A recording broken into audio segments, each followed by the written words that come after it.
இறந்து தன் உடலை விட்டு யமலோகம் சென்ற ஆன்மா மீண்டும் ஏன் வீடு திரும்புகிறது என்று தெரியுமா? கருட புராணத்தின்படி ஒருவர் இறந்த பிறகு அவரின் ஆன்மா முதலில் யமலோகம் அழைத்துச் செல்லப்படுகிறது. அங்கு சென்ற பின் 24 மணி நேரத்திற்குள் மீண்டும் அந்த ஆன்மா அது வாழ்ந்த வீட்டின் முன்பு யமதூதர்களால் விட்டுச் செல்லப்படும். வீட்டின் முன்பு விடப்பட்ட ஆன்மா அந்த வீட்டில் உள்ள நபர்களிடம் பேச முயற்சிக்கும். ஆனால் அது யாருக்கும் கேட்காது.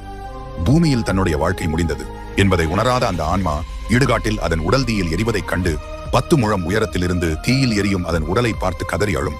உடல் முழுவதும் எரிந்த பின்னர் அந்த ஆன்மாவிற்கு பிண்டத்தாலான சரீரம் உண்டாகும்.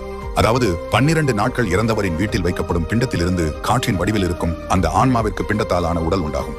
முதல் நாள் வைக்கப்படும் பிண்டத்திலிருந்து தலைப்பகுதியும் அடுத்த நாள் கழுத்து பகுதியும் என இப்படி 12 நாட்கள் வைக்கப்படும் பிண்டம் அந்த ஆன்மாவிற்கு வலி உணரக்கூடிய தேகமாக மாறும். யமனின் கணக்குப்படி 12ஆம் நாள் முடிவில் யமதூதர்கள் அந்த ஆன்மாவின் முன்பு தோன்றி பிண்டத்தாலான அந்த சரீரத்தை ஓராண்டு கால யமலோக பயணத்திற்கு இழுத்துச் செல்வார்கள். பிண்டத்தை உண்டு அந்த ஆன்மா பசியாறும்.